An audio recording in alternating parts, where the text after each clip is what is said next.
Salut les rêveurs, c'est Carlson. Et aujourd'hui, j'ai envie de vous parler des JDR officiels. Les jeux de rôle qui ont pignon sur rue, comme on pourrait dire.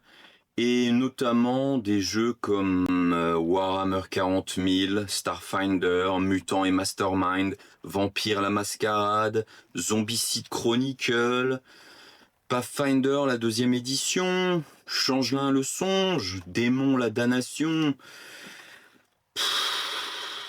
Fallout.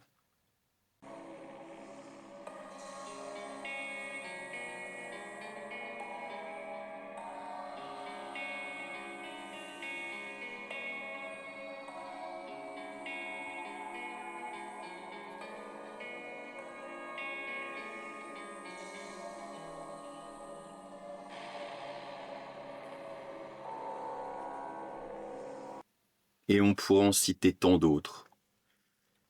J'ai envie de vous dire, tous ces jeux, eh bien, ils ont des systèmes qui sont très cool.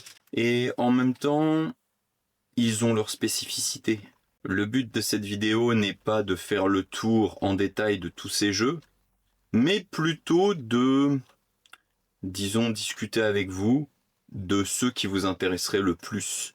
Évidemment, je vous invite à écrire en commentaire s'il y a des jeux en particulier officiels dont vous aimeriez qu'on parle davantage.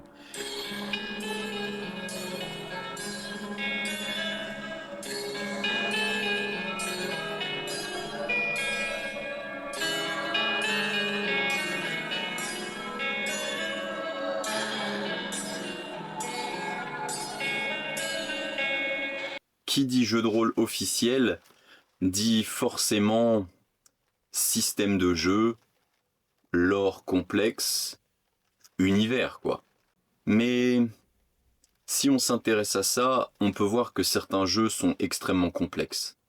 Le monde des ténèbres, par exemple, n'est pas un univers complètement figé, mais au contraire, Vampire la Mascarade, Werewolf l'Apocalypse, Changelin le Songe et beaucoup d'autres jeux qui gravitent autour sont reliés. Et donc ils forment un univers extrêmement complexe où il peut y avoir des interactions. Certains de ces jeux sont donc complexes et d'autres se veulent beaucoup plus simples. Dans Fallout, par exemple, les choses sont très claires. On est dans un univers post-apocalyptique dans lequel le nucléaire a fait des ravages. Et il s'agit de survivre dans un milieu plus qu'hostile.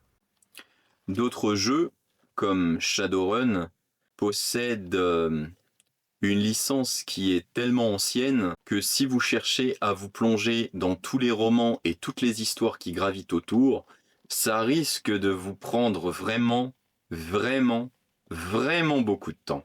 Je me contenterai de dire que Shadowrun a des décennies et des décennies de lore, mais d'un autre côté, c'est aussi le cas de jeux comme par exemple Warhammer Fantasy ou Warhammer 40 000 possèdent vraiment une histoire très vaste et proposent évidemment tout un assortiment de romans qui gravitent dans leur univers.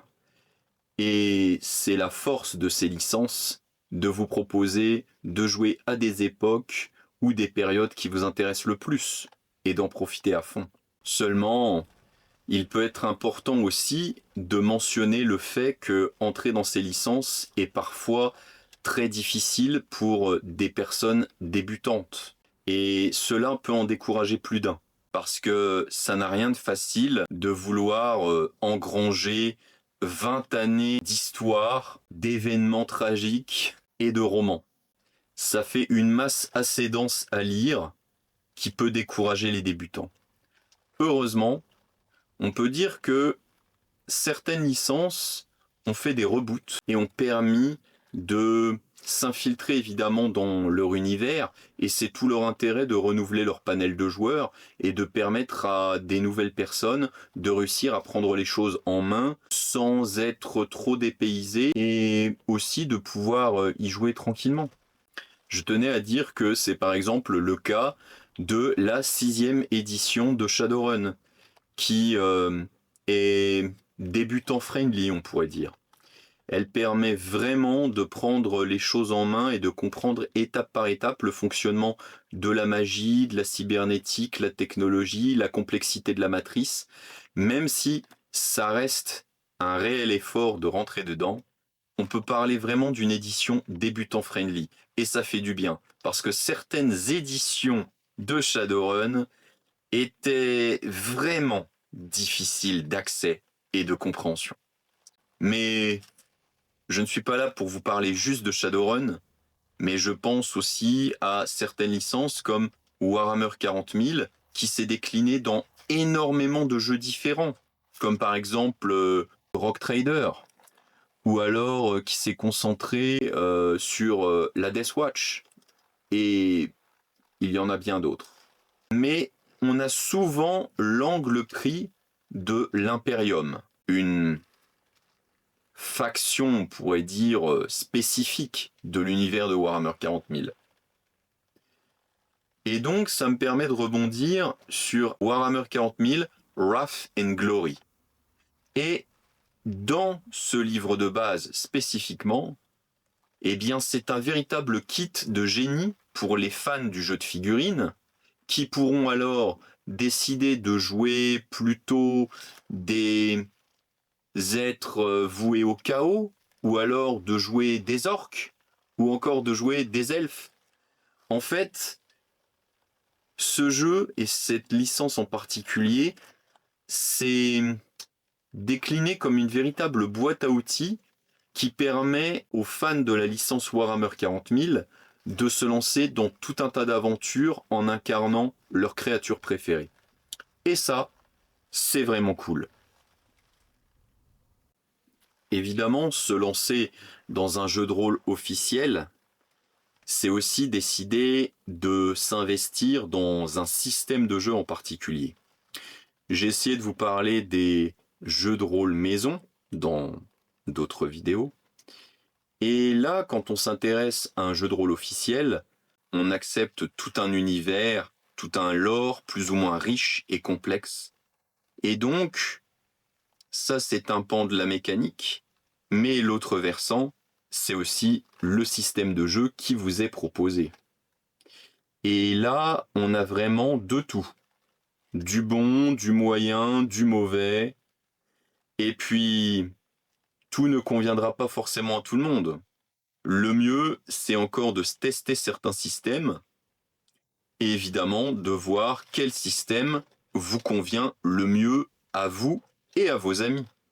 Il existe des systèmes qui utilisent des dés de 10, comme par exemple le Monde des Ténèbres, qui évidemment s'est investi dans des poules de dés qu'on rassemble, avec des mécaniques qui sont liées à la rage ou la soif, avec certains dés de couleurs différentes, que l'on va mettre dans son groupe de dés à la place d'un autre dé et qui vont avoir des impacts sur votre personnage. Est-ce que par exemple le vampire va réussir ses actions mais en même temps va peut-être péter un plomb lorsqu'il va sentir une odeur, une coupure, du sang. Bref, il existe différentes mécaniques et il faut voir celles qui peuvent vous convenir. Le monde des ténèbres, en soi, est décliné en de nombreux univers qui peuvent être réellement passionnants.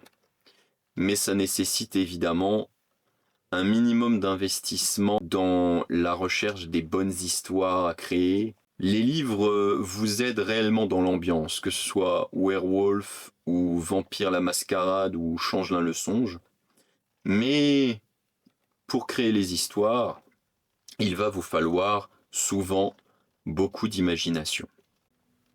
Ensuite, on peut parler par exemple de Pathfinder, qui va utiliser des mécaniques avec le bon vieux dé de 20. Et je tiens à dire que si vous êtes nostalgique de la période de Donjons et Dragons, et notamment la version 3.5, eh bien, des jeux comme Pathfinder s'avèrent souvent une bonne alternative à Donjons et Dragons. Ils ont l'avantage de ne pas avoir trahi leur public.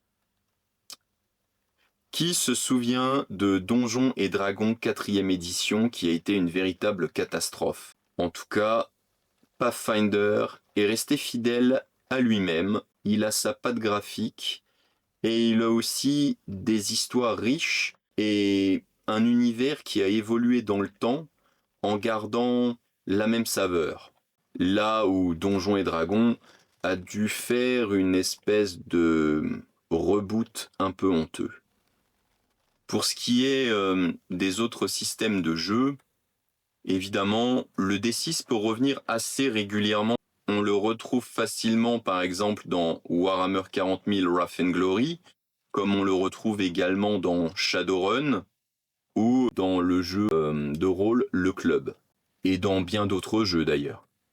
Tous ces systèmes ont évidemment des avantages et des inconvénients. Certains sont assez faciles et abordables pour des débutants.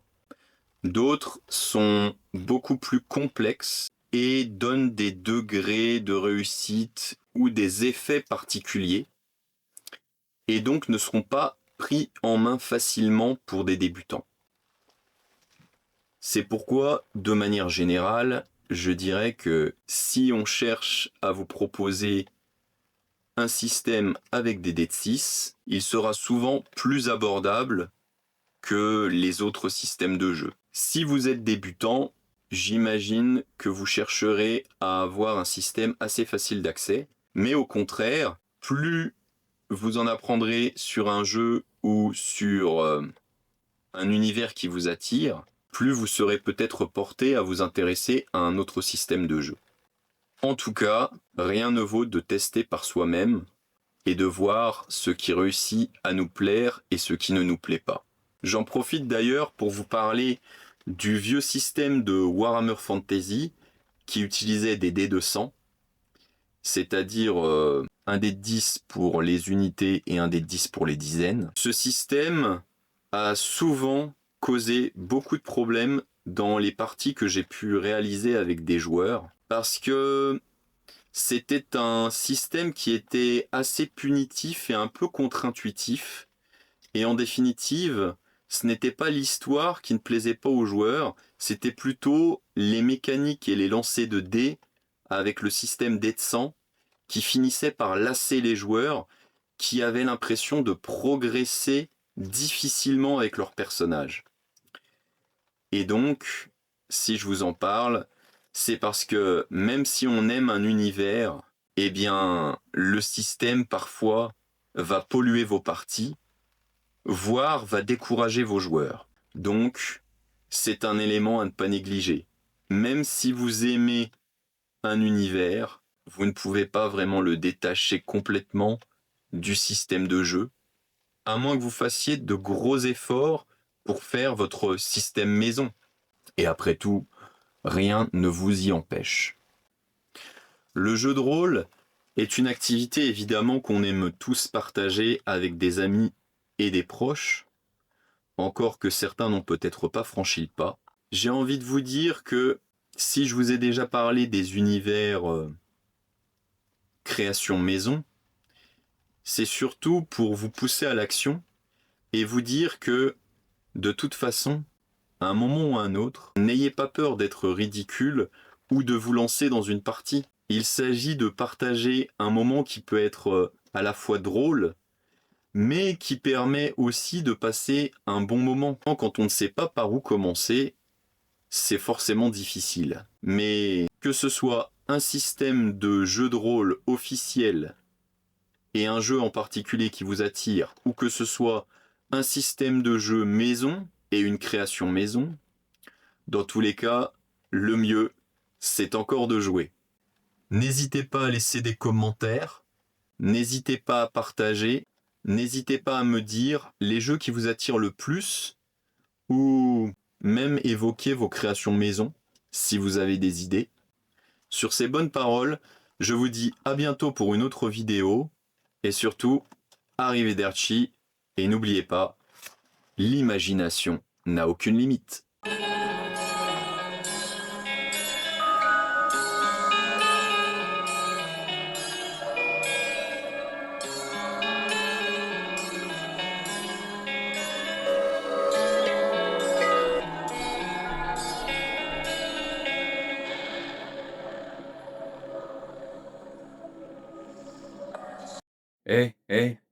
Fais pas ton rat, n'oublie pas de cliquer.